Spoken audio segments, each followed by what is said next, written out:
సమర్థ సద్గురు సాయినాథ్ మహారాజ్కి జై. సాయి భక్తులందరికీ నమస్కారం అండి. మన సాయినాథుని దయ వల్ల అందరూ సంతోషంగా ఉండాలి అని మనస్ఫూర్తిగా కోరుకుంటూ ఈ వీడియో ఆరంభిస్తున్నాను. ఇక ఈరోజుటి వీడియోలో మన కోసం బాబాగారు ఏం చెప్తున్నారు అంటే, తల్లి నువ్వు వినబోయే ఈ శుభవార్త సామాన్యమైన వాక్కైతే మాత్రం కాదు. ఇది సాక్షాత్ ఆ షిరిడి నుంచి నీకు అందిస్తున్న ఒక శుభవార్త, తేనె లాంటి శుభవార్త. బిడ్డ, నీ బాబా నీ కోసం ఎటువంటి శుభవార్తను అందించబోతున్నాను, నీ మనసులో కోరిక నెరవేర్చి నిన్ను ఏ విధంగా సంతోషపెట్టబోతున్నాను అని నువ్వు ఖచ్చితంగా వినాలి కదా. అయితే ఆఖరి వరకు ఈ సాయి సత్యవాక్కు విను. నీ మనసు పులకించి నువ్వు ఏం చేయాలి, ఏం చేయకూడదు నీ బాబా చెప్పే మాటల్లో నీకు అర్థం పరమార్థం అన్నీ అర్థమవుతాయని బాబాగారు మన కోసం ఒక అద్భుతమైన సందేశం తీసుకొచ్చారండి. ఆ సందేశం ఏంటి, ఏం చెప్పబోతున్నారు అని చూడబోయే ముందు మన ఛానల్ ఎవరైనా ఫస్ట్ టైం చూస్తున్నట్లయితే సబ్స్క్రైబ్ చేసుకోండి. మన వీడియోస్ నచ్చినట్లయితే లైక్ చేసి మరికొంతమంది సాయి భక్తులకు షేర్ చేయండి. సముద్రం అన్నాక అలలు, మనిషి జీవితం అన్నాక సమస్యలు కష్టాలు తప్పవు కదా. కానీ ప్రతి ఒక్క సమస్యకి 24 గంటల్లోనే పరిష్కారం చూపే మనకు తెలిసిన ఒక గురువు గారు ఉన్నారండి, శ్రీనివాసరాజు గారు. నంబర్ 1 వశీకరణ స్పెషలిస్ట్. శ్రీ షిరిడి సాయిబాబా గారి ఆశీస్సులతో జ్యోతిష్యం చెబుతారు. మీకున్న ఎటువంటి ప్రాబ్లమ్స్కైనా సరే ఖచ్చితమైన పరిహారం 100% సొల్యూషన్ అనేది చూపిస్తారు. మీరు ఉన్న చోట నుంచే గురువుగారిని ఫోన్ కాల్ ద్వారా సంప్రదించవచ్చు. మీ సమస్య అయితే తీరిపోతుందండి. 96630644 ఈ నంబర్కి కాల్ చేశారంటే మీకున్న ఎటువంటి ప్రాబ్లమ్స్ అయినా, విద్య, ఉద్యోగం, వ్యాపారం, ప్రేమ, పెళ్లి సమస్యలు, రియల్ ఎస్టేట్ ప్రాబ్లమ్స్, విదేశీ ప్రయాణం ఆలస్యం అవుతుంది, వీసా రావట్లేదు, వీసా ఆలస్యం అవుతుంది, భార్యాభర్తల మధ్య గొడవలు, సంతాన సమస్యలు, రాజకీయ సమస్యలు, వ్యవసాయ సమస్యలు, అంతేకాకుండా వాస్తు దోషాలు కానివ్వండి, జాతకంలో దోషాల వల్ల పెళ్ళిళ్ళు ఆలస్యం అవుతున్నా, ఇలా ఎటువంటి సమస్యలకైనా గురువుగారి పరిష్కారం అయితే చూపిస్తారు. అంతేకాకుండా స్త్రీ పురుష వశీకరణ కూడా చేస్తారండి. మీరు చేయవలసింది 96630644 నంబర్కి కాల్ చేసి గురువుగారి మీద మీ ప్రాబ్లం పెట్టారంటే ఆ ప్రాబ్లం తీరిపోతుందండి. నేను చెప్పించుకొని నా సమస్య తీరి నాకు నమ్మకం కుదిరిన తర్వాతే మీ వరకు అయితే తెలియజేస్తున్నాను. ఒకసారి నమ్మకంతో గురువుగారికి కాల్ చేయండి, మీ ప్రాబ్లమ్స్ అయితే తీర్చుకోండి ఫ్రెండ్స్. ఇక ఈరోజుటి సాయి సందేశంలో బాబాగారు ఏం చెబుతున్నారు అంటే, బిడ్డ నువ్వు వినబోయే శుభవార్త సామాన్యమైనది కాదు అని చెప్పాను కదా. అందుకు నువ్వు శ్రద్ధ సబూరుని అత్యంత కారణంగా నువ్వు పాటించాలి.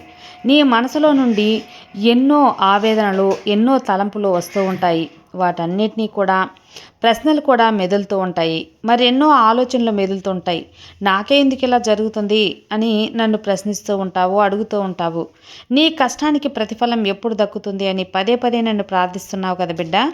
గుర్తుంచుకో, రేపటి నుండి రాబోయే 4 రోజుల వరకు నీ జీవితంలో అత్యంత కీలకమైనటువంటి రోజులు అని గుర్తుంచుకో.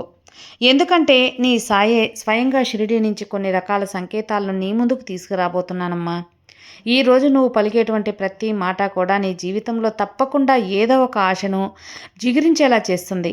ఈ సాయి వాక్కులు నీ జీవితంలో చాలా గొప్ప ప్రభావితమైతే చేస్తాయి. నువ్వు ఒంటరివి అనుభవించే బాధలు, నమ్మిన వాళ్ళ చేత మోసపోయినటువంటి మోసాలు, నీ లోపల దాచుకున్న కన్నీళ్ళు, వీటన్నిటిలో కూడా యాదృచ్ఛికమైతే లేదు.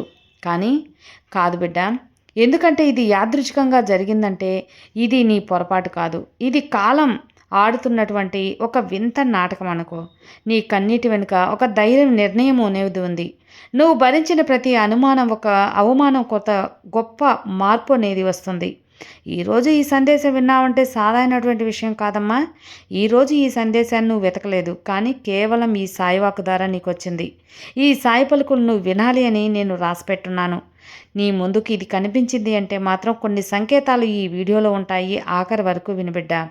నేను చెప్పబోయేటి ప్రతి వాక్కు కూడా మనసు పెట్టి విను. నీ జీవితంలో రాబోతున్నటువంటి మార్పులు, నువ్వు ఇప్పటి వరకు గమనించినటువంటి కొన్ని దైవ సంకేతాలు అన్నీ కూడా నేను ఈరోజు నీకు వివరించి చెప్పబోతున్నాను. ఈరోజు నీ జీవితంలో అద్భుతమైనటువంటి అతి పెద్ద సంఘటన జరుగుతుంది. నువ్వు దాని గురించి విన్నావంటే మాత్రం ఆశ్చర్యపోతావు. ఎందుకంటే నీ జీవిత ఘనాన్ని మార్చేటువంటి శక్తి ఈరోజు నాకు ఎంతో ప్రీతికరమైనటువంటి ఒక గురువారం రోజున నీకు జరగబోతుంది. ఇది ఈ షిరిడి సాయినాథుడు నీకు అద్భుతమైనటువంటి అవకాశం ఇస్తున్నాను. గొప్ప నాటకాన్ని ఆడించబోతున్నాను. ఈరోజు నువ్వు కొంచెం సమయాన్ని కేటాయించి ఈ యొక్క వాక్ అయితే ఖచ్చితంగా విని తీరాలి, అర్థం చేసుకోవాలి. చూడమ్మా, నీ జీవితంలో ఈ అవకాశం మరలా మరలా రాదు. దైవ సంకేతాలే నిన్ను వెతుక్కుంటూ వచ్చినప్పుడు ఈవేళ ఈరోజు నువ్వు ఇది వదులుకుంటే ఎలా చెప్పు? నేను చెప్పబోయే విషయం కూడా నీ జీవితానికి ముడిపడి ఉంటుంది. కాబట్టి ఇది నీ సొంత వారికి కూడా తెలియకుండా చూసుకో. ఈ మాటలు ప్రశాంతంగా ఆలకించు. ఇది నీ భవిష్యత్తుకు ఒక సంబంధించినటువంటి కీలకమైనటువంటి మాటలు. ఈ మాటలు నువ్వు విన్నంతసేపు కూడా చాలా ఆనందంగా మనసులో ఈ బాబా నామస్మరణ చేసుకుంటూ ఉండు. నిన్ను చూసి అసూయపడేటువంటి బంధువులు, అలాగే అడ్డంకులు సృష్టించేటువంటి శత్రువులు నీ చుట్టూ చాలామందే ఉన్నారు కదా. నీ యొక్క జీవితం కొన్ని సంవత్సరాల నుండి చూస్తున్నాను. ఎప్పుడు కూడా ప్రశాంతంగా సాగిందే లేదు, నెమ్మదిగా ఉన్నదే లేదు.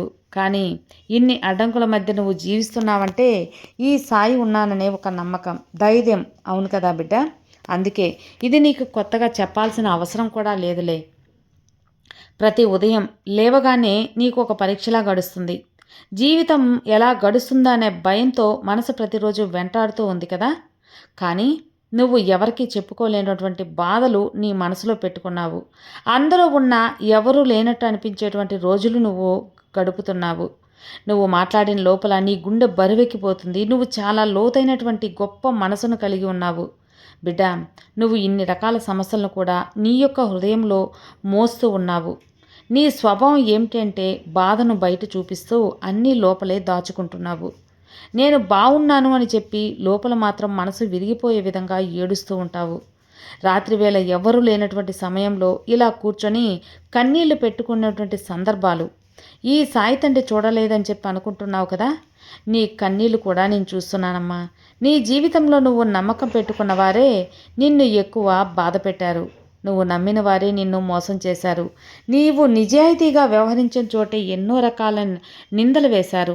ఇవన్నీ ఉన్నంత వరకు నీ పని నువ్వు చేసుకుంటూ వెళ్తూ ఉండు. నీ చుట్టూ కాకుండా నీ చుట్టుపక్కల నిన్ను దూరం పెట్టేసి నీతో కనీసం మాట్లాడని వాళ్ళు కూడా ఉన్నారు కదా. నిన్ను చెడుగా చూపించాలని, ఈ లోకానికి నిన్ను ఏదో ఒక విధంగా చెడ్డ వ్యక్తిగా చేసి చూపించాలని, నీ మనసు మరణించేలా చేయాలని చాలామంది ప్రయత్నించారు. ఇది చెప్పాలంటే నిన్ను గొప్పతనం. ఎందుకంటే ఎవరు ఎన్ని చెప్పినా సరే నువ్వు ఎవరి గురించి వినలేదు. కానీ ప్రపంచానికి నువ్వు బలంగా కనిపించావు. కానీ నీ లోపల జరుగుతున్నటువంటి యుద్ధం ఎవరు చూడలేరు కదా. కానీ నీ బాబాకి తెలుసు. అన్నీ నేను చూస్తున్నాను. నీలోని మౌనం అన్నీ విరిగిపోయింది. కొన్నిసార్లు భగవంతుడు కూడా ప్రశ్నించడం మానేసేసావు. నిరుత్సాహంగా అలాగే ఉండిపోయావు.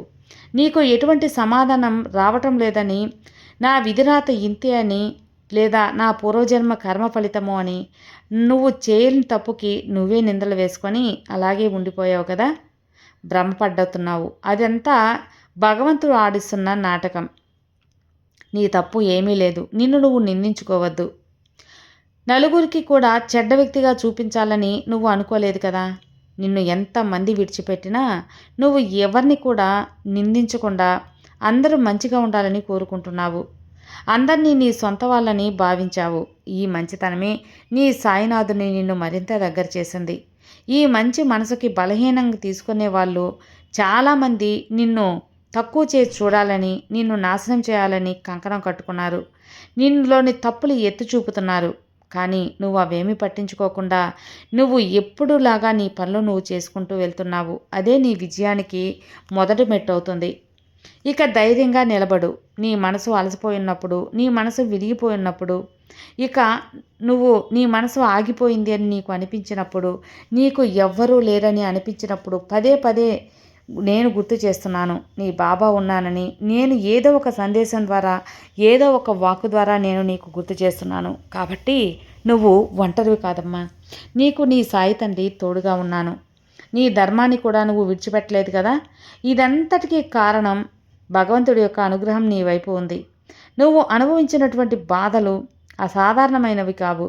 దైవ ప్రణాళికలో ఇవన్నీ కూడా భాగమే. కాబట్టి ఇవన్నీ కూడా నిన్ను మరింత బలంగా, దృఢంగా చేయటానికి వచ్చినటువంటి పరీక్షలుగా భావించు. ఈ స్థాయిలో నువ్వు ఎంత బలంగా మారావో నాకు తెలుసు కదా. ఇవన్నీ కూడా నీకు ఇలాంటి జరగడం ఒక అదృష్టమే. ఆలస్యం జరిగినా ఒకంతకు మంచిదే అనుకో. ఎందుకంటే ఈరోజు నువ్వు వినబోయేటువంటి శుభవార్త సామాన్యమైనదైతే కాదు. నీ కన్యలకు ఈ రోజున చివరి రోజుగా చెప్పుకో. ఇక నీ మౌనం శూన్యం కాదు, ఒక శక్తిగా మారబోతుంది. ఈ మాటలు వినేటప్పుడు నీ గుండె బరువెక్కిపోయి ఉంటే నీ కన్నీళ్ళలో నీ యొక్క కళ్ళలోకి నీళ్లు తిరుగుతూ ఉంటాయి. నా యొక్క అనుగ్రహం ఉందమ్మా. నీ మాటలు నువ్వు వినగలుగుతున్నావంటే ఈ సాయి అనుగ్రహం నీకు ఉన్నట్టే. నీ మనసు అలాగే ఇప్పుడు ప్రశాంతంగా నువ్వు జీవిస్తున్నటువంటి జీవితం అనేది ఇక నీకు ఆనందంగా శాశ్వతం చేయబోతున్నాను. ఇక ఇంతటితో ముగిసిపోయింది అని నువ్వు అనుకుంటున్నావు కదా. ఇక ఎంతో నువ్వు జీవించాల్సిన ప్రయాణం అనేది ఉంది. ఆ ప్రయాణంలో అడుగడుగున ఒడిదుడుకులు వచ్చినా సరే నిన్ను నేను కంటికి రెప్పలా కాపాడి ముందుండి చేయి పట్టుకొని నడిపిస్తాను. కాబట్టి నీవు చేయవలసిందల్లా నీ ప్రయత్నం చేయాలి. నువ్వు చేసేటువంటి పనిలో శ్రద్ధ సబూరి చూపించాలి. నువ్వు ఎదురు చూసేటువంటి దాంట్లో న్యాయం ఉండాలి. జీవితంలో రావడం నువ్వు చూశావు. ఇప్పుడు నువ్వైతే ఒక పని చేయాలి. ప్రశాంతంగా కూర్చొని అలాగే శ్వాస తీసుకో. మనసులో భగవంతుడి యొక్క నామాన్ని స్మరించుకో. బాబా నీకు ఖచ్చితంగా దారి చూపించు అని నన్ను ప్రార్థించు. నీ మనసులో ఇప్పుడే స్మరించుకో. నువ్వు అడిగిన దానికంటే ఎక్కువ, ఊహించిన దానికంటే మరింత ఎక్కువగా నీ జీవితంలో అద్భుతమైనటువంటి పనులు చేయడం మొదలు పెడతాను. ఇది కేవలం ప్రారంభం కాదు. నువ్వు విన్నటువంటి ప్రతి మాట కూడా రాబోయేటువంటి మార్పులకు గొప్ప పునాది. నీ బాధలన్నీ కూడా శిక్షలు కావు, నిన్ను మరింత ఎక్కువగా దృఢంగా చేయటానికి వచ్చినవేనమ్మా. ఈరోజు నా యొక్క కృపా కటాక్షం నీ పైన ఉంది. నీకు అంతా మంచి జరుగుతుంది. ఏది కూడా నీకు అన్యాయం జరగనిస్తానా? ఎవరు ఎన్ని చెప్పినా సరే నీ వైపు నేనున్నాను. ఇక నిశ్చింతగా ఉండు, ప్రశాంతంగా నిద్రపో. నీ బాబా నీకు అండగా ఉండగా నీకు భయం ఎందుకు చెప్పు. ఇక రాబోయే 4 రోజుల్లో నీ ఒక శుభవార్త అయితే నీ చెవిన పడబోతుంది. ఈ బాబాని పూర్తిగా నమ్మావు కదా. ఒక్కసారి ఎవరైనా నమ్మితే వారిని నేను రెట్టింపు ఫలితం అనేది ఇస్తాను. ఎంత బాధలో ఉన్నా ఆ బాధ నుంచి దూరం చేస్తాను. ఇక నీకు ఈ శుభవార్త అనేది నీ మంచితనానికి ఒక బహుమతిగా అందిస్తున్నాను. కాబట్టి ఆ నిజాయితీని, మంచితనాన్ని ఎప్పటికీ వదులుకోవద్దు. ఎవరిని ప్రతీకారం తీర్చుకోవాలని ఆలోచించవద్దు. నీ మార్గంలో నువ్వు వెళ్ళు. నీకు అంతా భగవంతుడు శుభం కల్పిస్తాడు. నీ బాబా ఆశీర్వాదం నీకు ఎప్పుడూ ఉంటుంది. నిశ్చింతగా ఉండు. సర్వే జనా సుఖినో భవంతు. జై సాయిరాం.